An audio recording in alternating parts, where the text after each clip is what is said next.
Welcome back to Coast Sports, and that's right, we're not in the normal studio. We've moved around a little bit. We're out here in California now. So once again, I'm Michael Fiumefreddo, and although it looks like a mess right here in my little room/studio, I still decided to bring you the best for the fans, by the fans on today's show.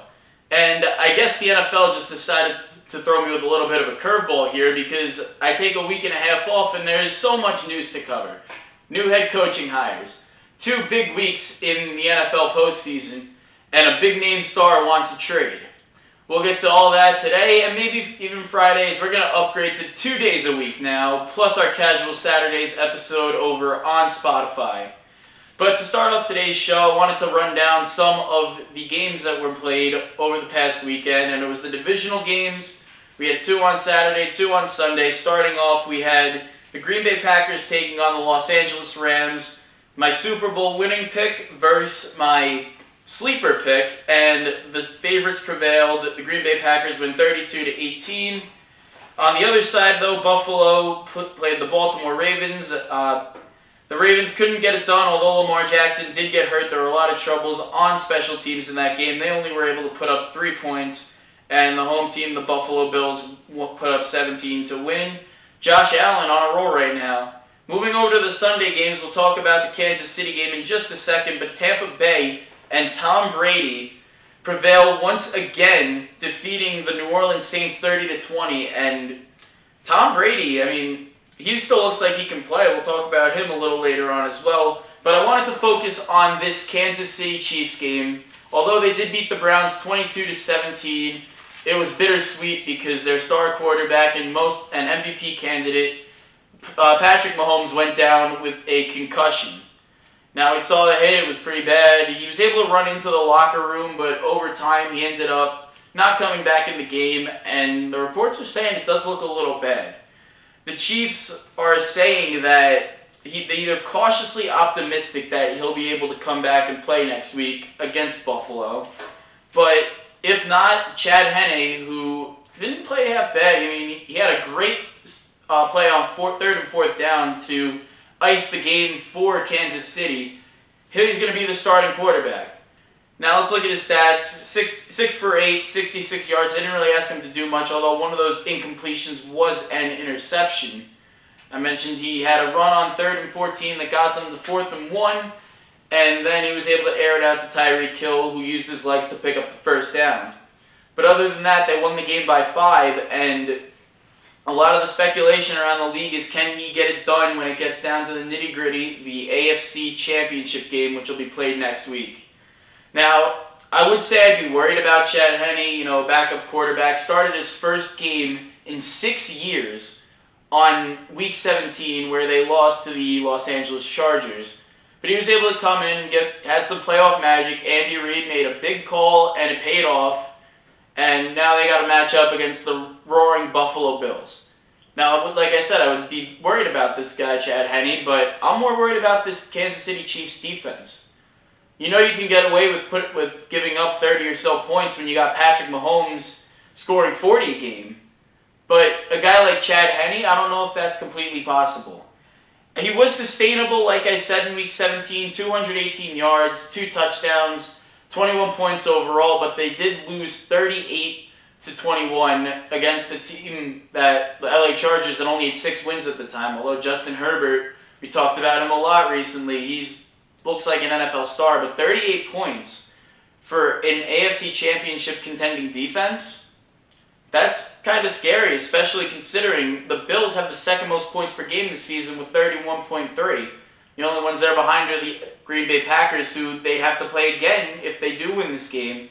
They might play them in the Super Bowl. And hopefully Patrick Mahomes is ready to go by then. But even if he's not, Chad Henne will be the starter, and it's gonna take a miracle like last weekend's 3rd and 4th down to have it get done for Chad Henne and the Kansas City Chiefs. Now, I was going to do a rankings, but there's 4 teams left. There was really no point. They're all contenders. They were all in my contender bracket, the elite side, for the whole playoffs, basically. But I'd say Green Bay is still at number 1 for me. I'm going to have to give Buffalo number 2, especially the way they've been playing. Tampa Bay probably at 3, and Kansas City drops all the way down to 4. And that's just because we don't know the certainty of quarterback. Patrick Mahomes, even if he does play, he might not practice that much this week. So we'll just have to wait and see what happens with him. But I figured just to give a little bit of a rundown of what happened last week, I figured later on in the week we can do a preview of the 2 matchups. But to bring you the best of what I learned and what we all probably learned in the divisional round of the NFL playoffs, I thought I'd give you a top 5. So here are my top 5 things we learned from the NFL divisional round this past weekend. And we'll start off with number 5, and I've been saying they were a sleeper this year, but next year, I think the LA Rams should be considered title contenders by many people. Now, we saw them beat the Seahawks twice this year. They had the second best record in the NFC West. And, I mean, you have the best defense in the league with Aaron Donald, Jalen Ramsey. Both of those guys should be in contention for the Defensive Player of the Year award this year and next year. But what I said was the problem with Buffalo is they struggled against some of the better teams in the league. I know they beat the Rams, but they lost to Kansas City. They beat Pittsburgh, and that kind of started their downfall. But just a bunch of their losses the 3 losses they had came to teams that were in the playoff hunt or in the playoffs. But the Rams, on the other hand, they were able to hang with the best in the league, the Green Bay Packers, this past weekend for 3.5 quarters. And when you look at their record, they went up against a very tough schedule this year. And in terms of playoff teams, including the 1-1 they did go in this year's playoffs, they were 5-3 against playoff teams this year. We mentioned they beat the Seattle twice. They beat Tampa Bay early on in the year. So, I mean, they were a pretty good team. Jared Goff's going to have another year to learn Sean McVay's offense. Cam Akers looks like a star now. They're going to have him for the full year, barring an injury next year. And hopefully they could add a couple receivers, maybe even buster up the defense.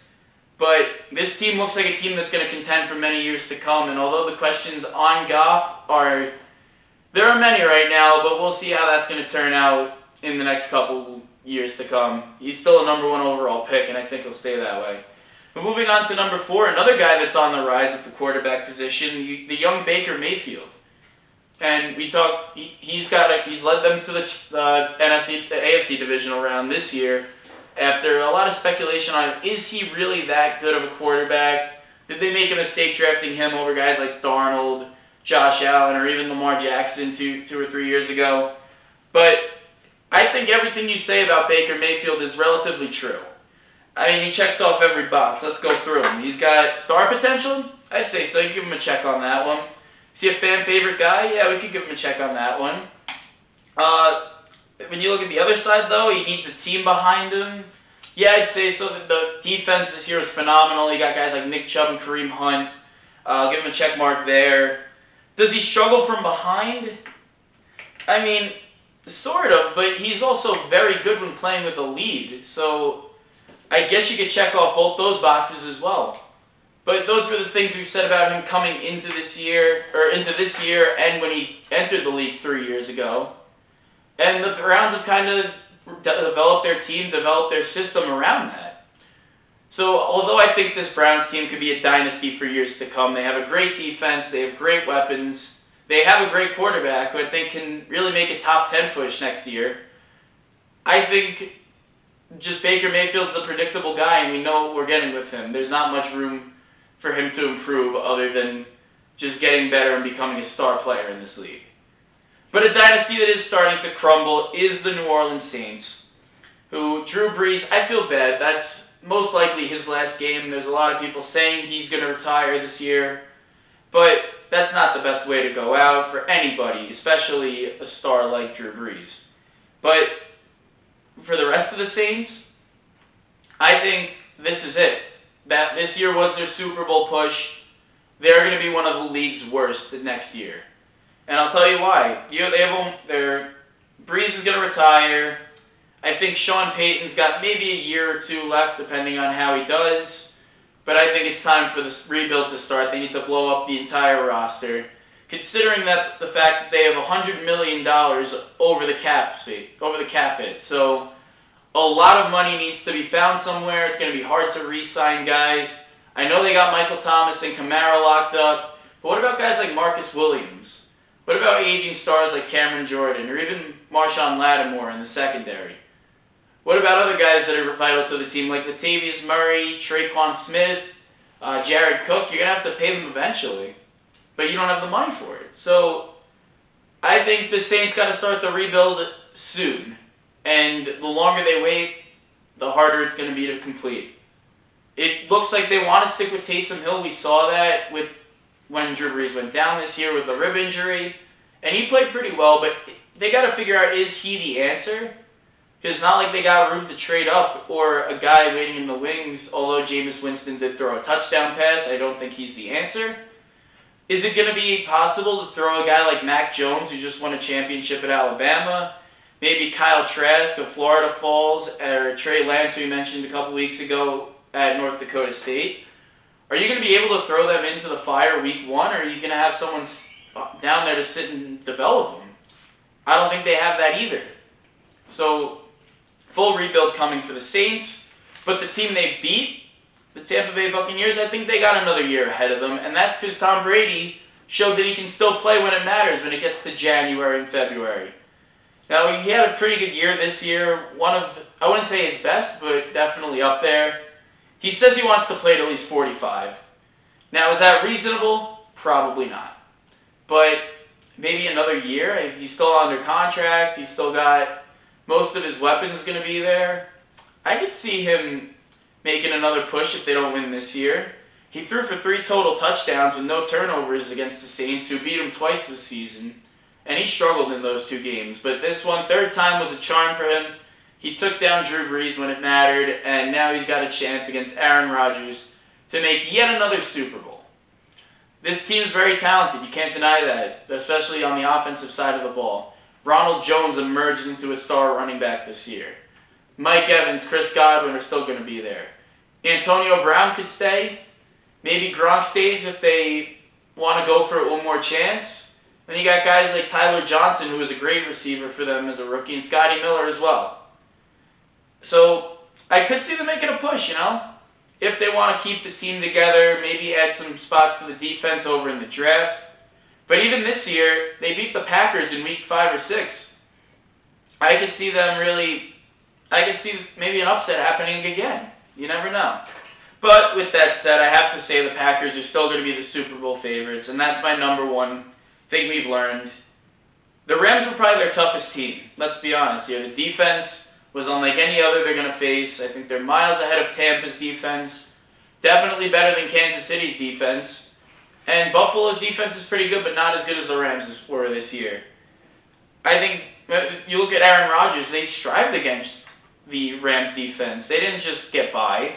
Rodgers threw for almost 300 yards and 2 touchdowns. Devontae Adams, went up against one of the best shutdown corners in the league, Jalen Ramsey, had a touchdown and almost 10 receptions. He had 9 on 10 targets. I think they're a better team than when they lost to Tampa Bay in Week 6. And if Kansas City's not going to make it to the championship, I don't think Buffalo can even hang with Aaron Rodgers, although their offense is phenomenal. I think Aaron Rodgers is just way better. And this Packers team should win the Super Bowl. And not to toot my own horn or anything, but I only got one game wrong so far in my playoff bracket. But of course, the one I did get wrong was the team I picked to face the Packers in the Super Bowl, the Pittsburgh Steelers. So one game killed my bracket. We're not going to get into it, but I think we've done pretty solid so far. We'll have to see what this week entails. Moving on, I wanted to talk about Deshaun Watson, because I was going to talk about the head coaching carousel that's going on. I may leave that till Friday, but Deshaun Watson has come out and demanded a trade from the Houston Texans, the team that drafted him. He wants to go to. He just doesn't really care what team he goes to, but there's a lot of suitors for him. And already everyone's making the assumptions that he's going to go here, he's going to go there, he's going to give him a great package. And of course, like everything in sports, Las Vegas has to make some betting odds so people can fulfill their dreams of making it rich by watching sports. Like me, I guess, but in a different way. And of course, you see nobody other than the Jets have the highest odds at 2-1. And you guys know I'm a huge Jet fan. I have my Jets calendar here. It's Martin Luther King Day. I've been keeping up with that, but I don't think this is the trade that the Jets should make. And I said it earlier, I think they should stick at this number 2 pick. I think it'll be beneficial for them long term. But here's what Daniel Jeremiah threw out to the world in a tweet. The Jets should package their number 2 pick this year because they do have Seattle's pick. 2022 first rounder as well because they do have Seattle's pick again. And then 2023 another one. He also mentions they could add a pick from the Texans, who don't really have that much just because of the trade for Lamari Tunsil. But they could also keep one of those picks, maybe the 2023 one, if they throw in quarterback Sam Darnold. Well, I don't know. I have a weird feeling that for some reason, everyone else is so much higher on Deshaun Watson than I am. I think he's a very talented quarterback. He's definitely a guy that can put up stats. I just don't know about his winning abilities. Although he's been to the playoffs, he hasn't really done much. The Jets do have the best odds, and I think it's easy to speculate it considering new head coach. The quarterback this year wasn't great, and they don't really need to draft Justin Fields. They can really pick whoever, even trade that pick to a team that wants a quarterback. But when you look at the Jets, look at all the holes they got to fill. Offensive line. They have no running back. They have no number 1 wide receiver. They have a bunch of slot guys. Tight end is very iffy. Chris Herndon did pick it up as the year went on. Offensive line is just a bunch of free agent signings besides Mekhi Becton. They don't really have a pass rusher. They should be getting C.J. Mosley back at the linebacker position, and the cornerbacks and safeties, especially Marcus May, looked decent this year. They just had to be on the field every other 3 downs that the Jets got the ball because everything they did was a 3-and-out this year. But I think when you look at all those holes, the quarterback's not really one of them. Although Sam Darnold didn't have the best year, we saw what guys like Ryan Tannehill do when Adam Gase is no longer the guy calling the plays and developing him. So I think you keep Darnold, maybe use the picks that you have, because you're going to have 5 first-round picks in the next 3 years to really bolster the team, not to mention a bunch of seconds, a bunch of thirds. I just don't think you give up all that for one quarterback that he struggled when he doesn't have an offensive line. He struggled when he doesn't have a number 1 wide receiver or a running back. And I think even Houston, who has guys like Will Fuller, David Johnson, Kiki Kuti, I think those guys are better than what he'd have in New York. And plus the offensive line isn't great in Houston, but it's even worse on the New York Jets. So I think the Jets are not a great fit for Deshaun Watson. I think they're better off using their picks to draft guys to surround Darnold with. And let's go back to the list because we'll talk about some other teams here. Miami has 3-1 odds. I don't see that either, just because you look at guys in the past that have done this. The Arizona Cardinals. They had Josh Rosen. They drafted him. They didn't have to give up anything, but Kyler Murray was up there with the number 1 pick, the Heisman winner, and they traded Josh Rosen to get him.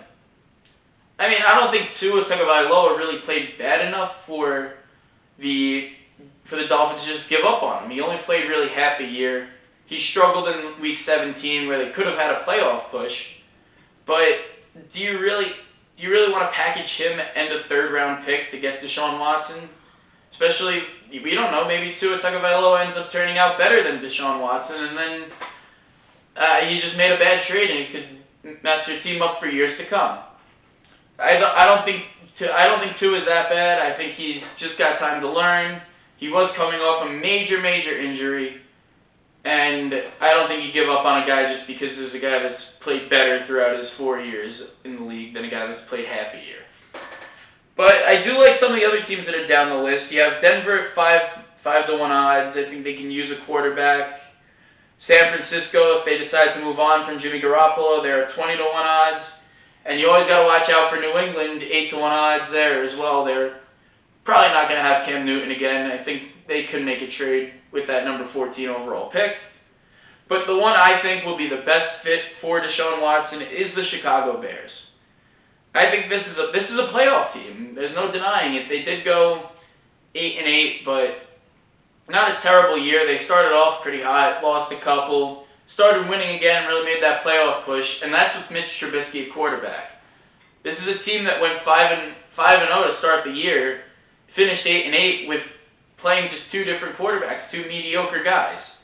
You add Deshaun Watson, and the deal could be something like Trubisky, maybe even a piecier loaded defense, plus that number 20 overall pick where there could be a quarterback waiting that Mitch Trubisky can help groom if you only want to keep him for a year or two. I think it works for both sides, and especially more on the Bears side. If they have the chance to make this move, I think if none of the teams that are up on the top, like the New Yorks, the Miamis, the Denvers, the New Englands, if they don't offer, they're going to start to get desperate. And then you swoop in with an offer like this, and you just got one of the better quarterbacks in the league for pretty much nothing. Let's just think about that. But we're going to switch over to basketball just to end the show, because the second I get to California, I'm hit with some of the biggest news of potentially the year in the sports world. And that's the Brooklyn Nets landed James Harden.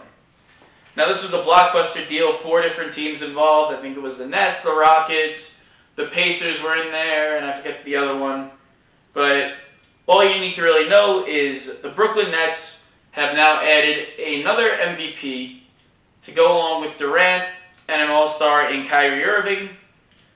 And in the first game they played together, James Harden wasted no time putting up a triple-double, 32 points as well. And Kevin Durant, the star of the team, scored 42. They ended up beating the Orlando Magic by a score of 122-115. So everyone's probably like jumping for joy. They're like, this is the greatest team I've ever seen. We have 3 potential MVPs, 3 of the top 10 players in the league. There's no way this team's going to lose a championship. Well, you only had 2 of those guys. So don't go saying, oh yeah, they're going to be even better when Kyrie comes back. Because like you say, there's some memes out there. I'll show this one. There's all these people out there saying that, yeah, there's only one basketball. They're not going to really do anything. I mean, those people are right. And I'm one of those people, because what happens when Kyrie Irving comes back? James Harden did run the point guard in the game against Orlando, but you're going to move him over to shooting guard after having a triple-double? I don't know. And I think there's a lot of potential drama on this team, and it comes down to who's going to be the first crybaby. Is it going to be James Harden, who just left the team where he was being a crybaby, or is it going to be Kyrie Irving, who has left teams in the past because he wants to be a crybaby? You tell me. That they should make Vegas odds for that. Who's going to ruin the Brooklyn Nets first? Kevin Durant, I think, would be the lowest on the totem pole of odds, but then you got Kyrie Irving and James Harden up there. And what happens when, you're down in a crucial game, maybe against the Lakers or one of the other top dogs in the East? You're down by 1 or 2. You give the ball to Durant. He misses the jumper, and the Nets lose. Who's gonna complain first? We'll just have to wait and see. That's gonna do it for me over here at Coast to Coast Sports on the West Coast now. We should be back Friday or Thursday. I'm still working on the schedule, and hopefully we'll have a little bit more of a setup here to go along with it. But that's going to do it for me. I'm Michael Fiumefreddo, signing off from Coast to Coast Sports, the only show for the fans, by the fans.